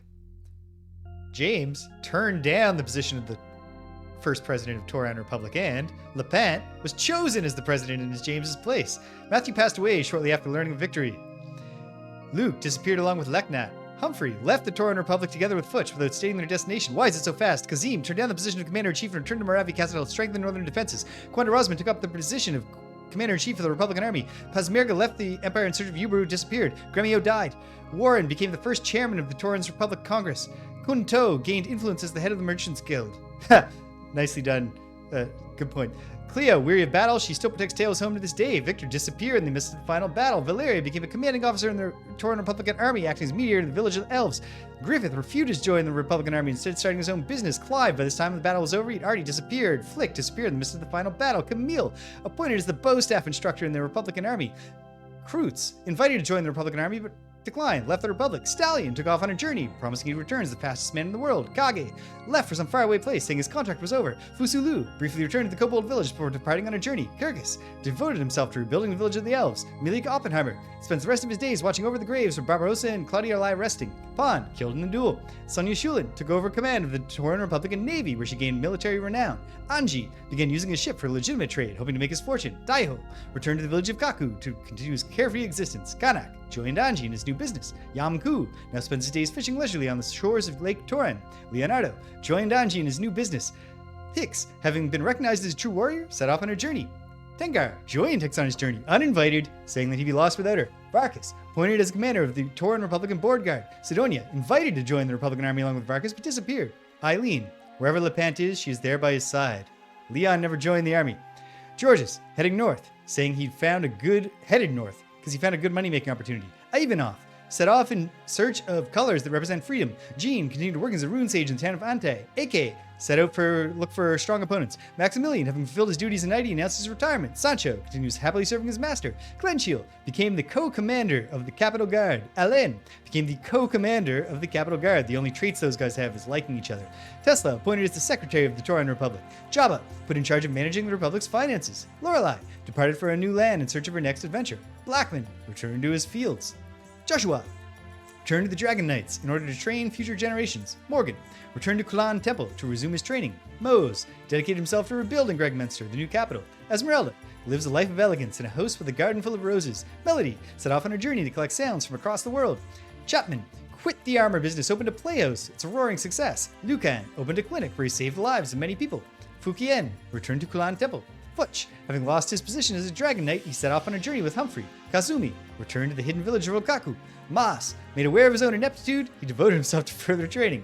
Crowley, weary of worldly affairs, he returned to his cave. Fuma, invited to live in the village of Rokaku. Moose succeeded the title of Master Blacksmith. Mies headed to the village of the dwarves to continue his training. Sergei made a fortune selling his inventions.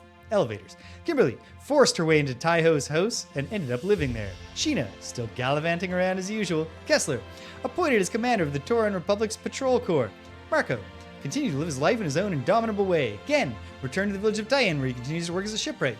Hugo became the Tauran Republic's first judge. Hellion took over the position of astrologer in Leknat's place. Mina became the most popular dancer in the Republic and now leads a life of luxury. Milia returned to the domain of the Dragon Knights to resume her duties. Commandal continues to devote himself to alchemical studies. Jeppo departed on a journey in search of new gadgets. Cassios set off on a journey to spread the songs of Liberation Army to people across the land. Fiki, another teleportation blender, sent her flying off somewhere far away. Ruby welcomed into the rebuilt village of the elves. Vincent de Boule returned home, received his inheritance. Meg left home once again, saying that adventure was calling. Taggart serves as Warren's assistant.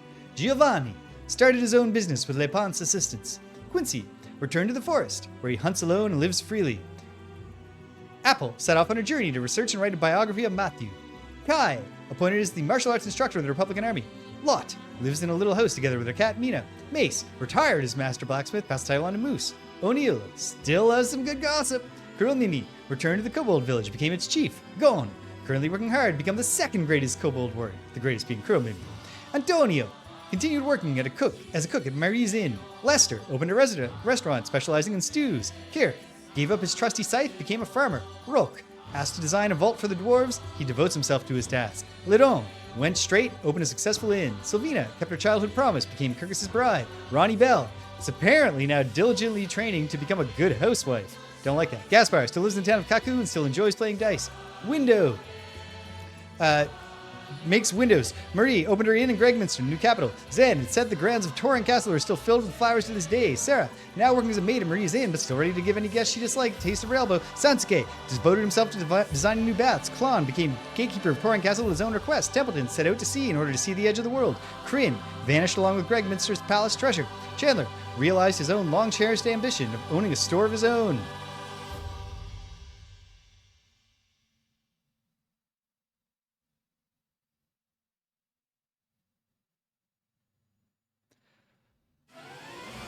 Ooh. Yes, Kryn sucks. I've actually already forgotten what he went on to do. but he sucks.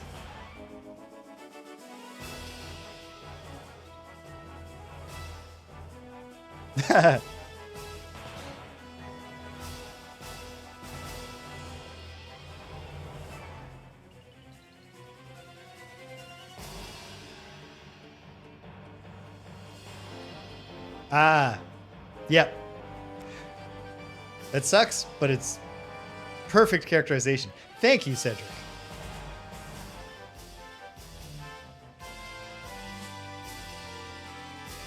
Talking a lot is indeed one of my greatest skills.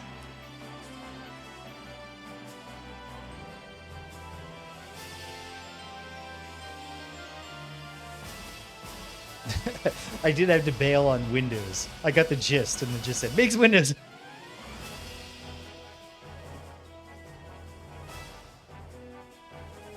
They really, really could have slowed that down a little.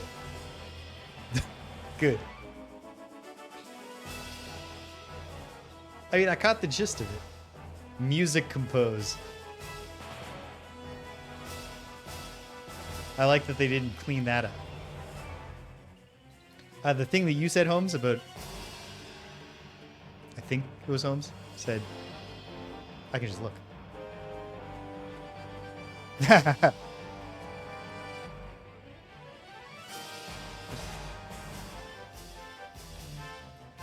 Definitely seems like it would be awkward to be constantly calling, Matthews like, I never want to take lives. Was I wrong to become a surgeon? It's like, hold on, buddy. I'm a surgeon of war. You mean a battlefield surgeon? No.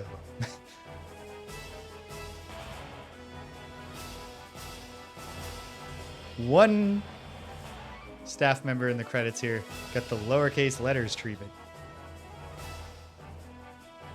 Like, you really didn't make an all caps contribution here.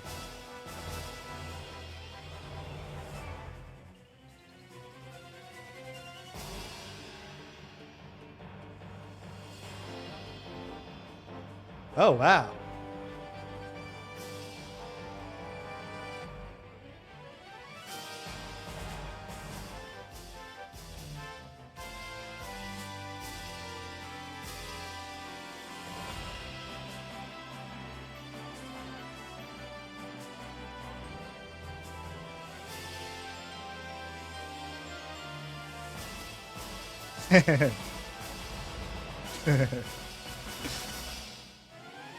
Nice, Shag.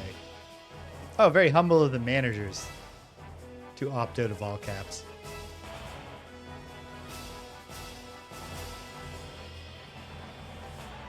I guess we're just actually into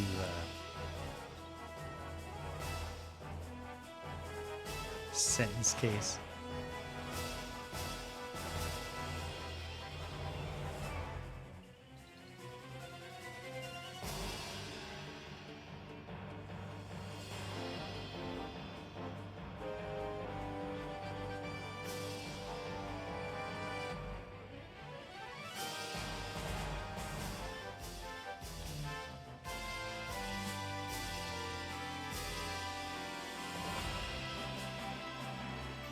I guess it makes sense. There's a large Chinese contingent here in the credits.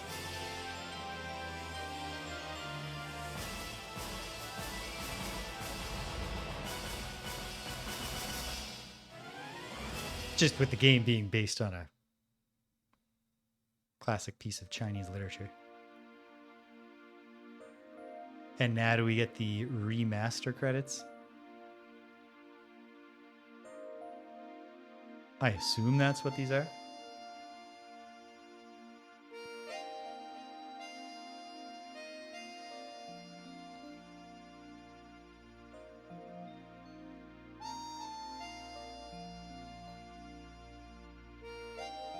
Fair enough.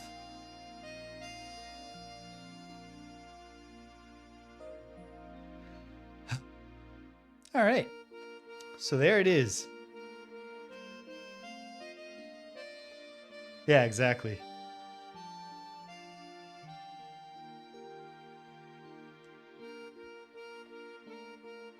Well, some of these are clearly actual roles.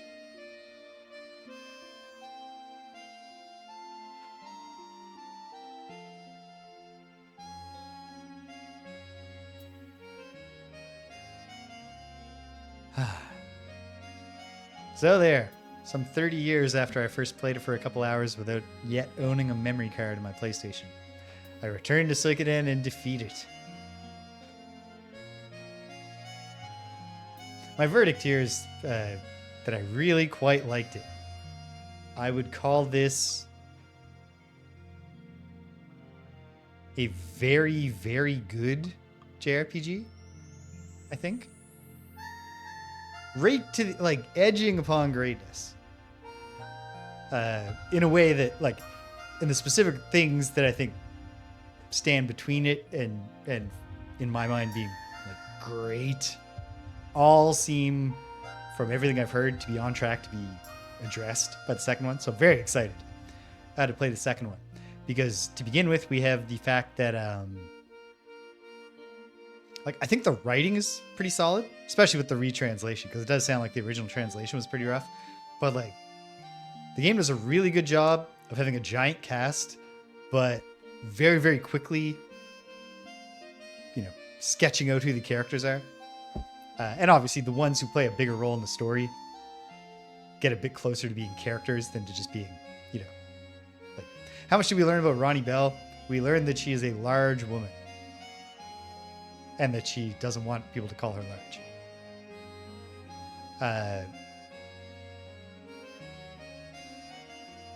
I don't need perfection.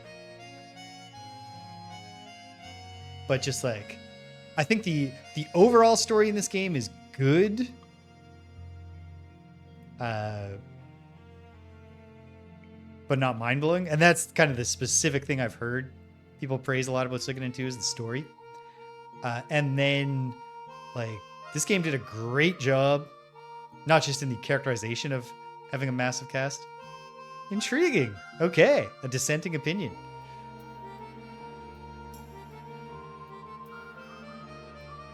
Oh. I mean, I think it absolutely proves the concept.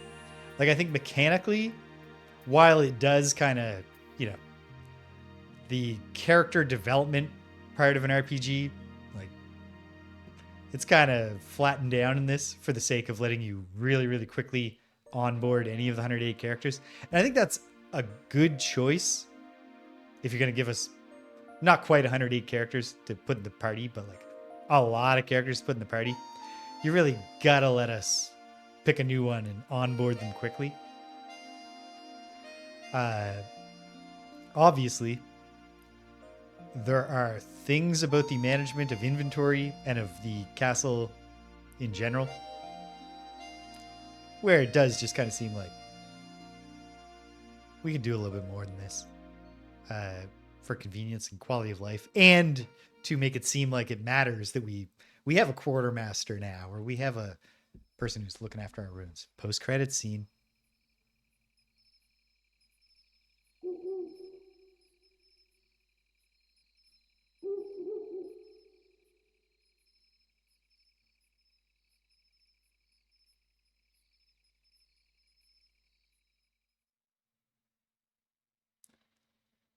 Was the whole... Did I glance over to the chat and miss something? Or was the post-credit scene literally just me walking and then looking at the sky?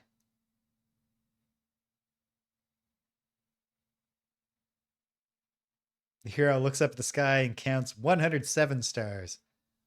It's like, I know there must be one more up there. Yeah. Okay, good.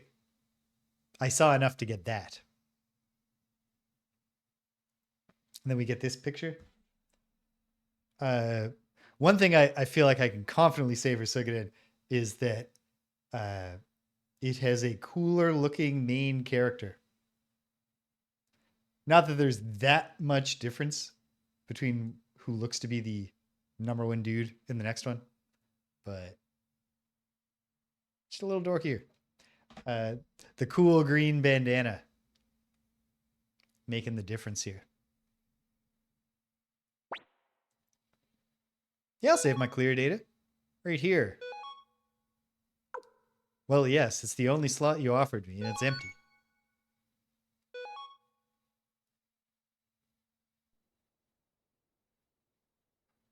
All right.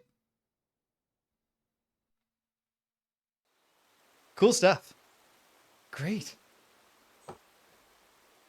Really enjoyed my time with this game. Really excited for the next one.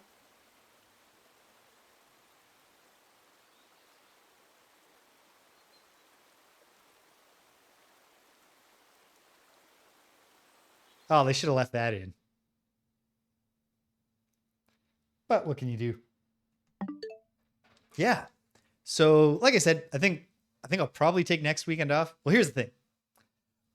I did not wind up using my vacation to do a lot of extra streaming, which maybe it's just a sign that I'm never going to do that except the very first vacation I took years ago. Or maybe it's a sign that this has just been a couple of summers in a row that were kind of messy.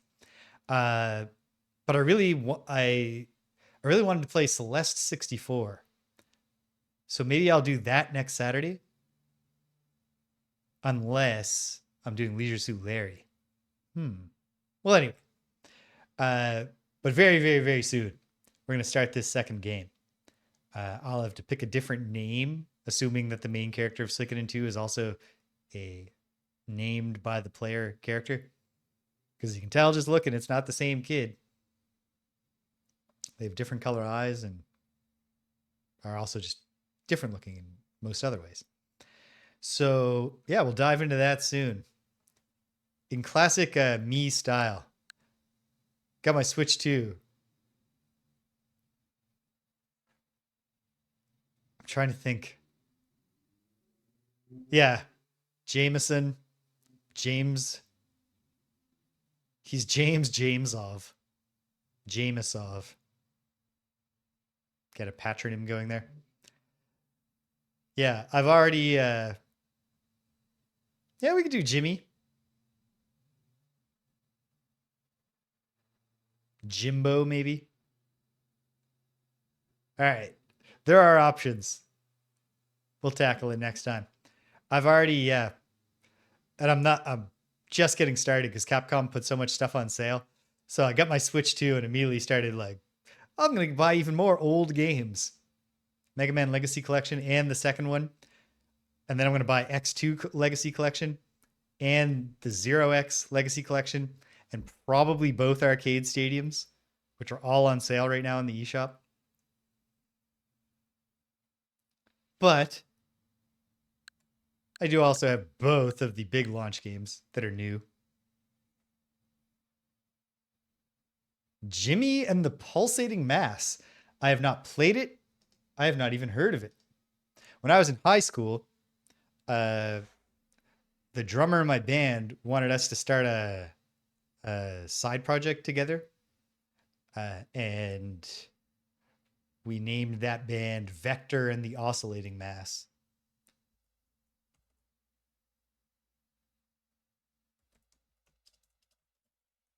Interesting. Jimmy and the Pulsating Mass.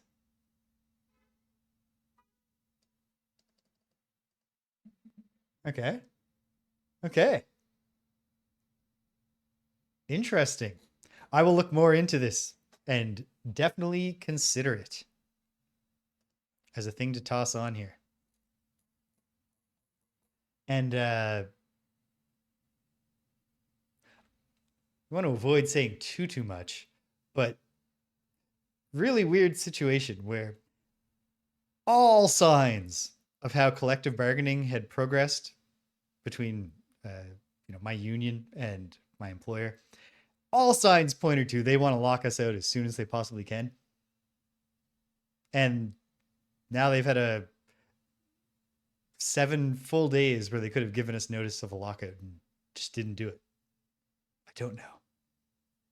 I don't know if they lost their nerve or we were just misreading the signals.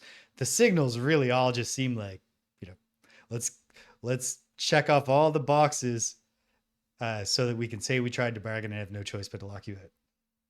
So what I'm saying is that while my vacation is over tomorrow's the final day of my vacation, It's actually still possible that I'm going to wind up with more time on my hands. So maybe we'll do more streaming anyway.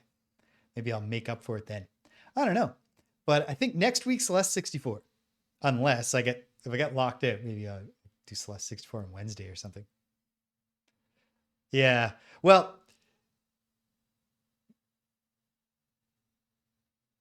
got to go out on the picket lines a couple hours a day, but do get strike pay, which is not ideal. But apparently we have a ridiculous war chest. Anyway, I really shouldn't be saying all this stuff. I'll stop. I'm optimistic that everything will be fine. And life and work will go on as normal. Okay, so yeah. Yeah,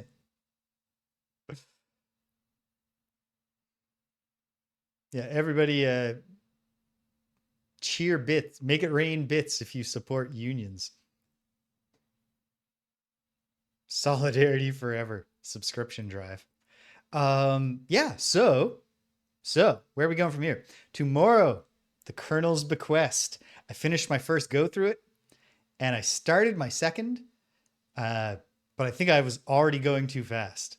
I think what I'm going to have to do, I think the obvious approach to the second playthrough, now that I've thought about it, is not just take notes for each act, but in each act to have 4 columns for the 15-minute increments, and to crank up the walking speed, and to try to do as much going around during every 15-minute increment as I can to try to figure out what's going on.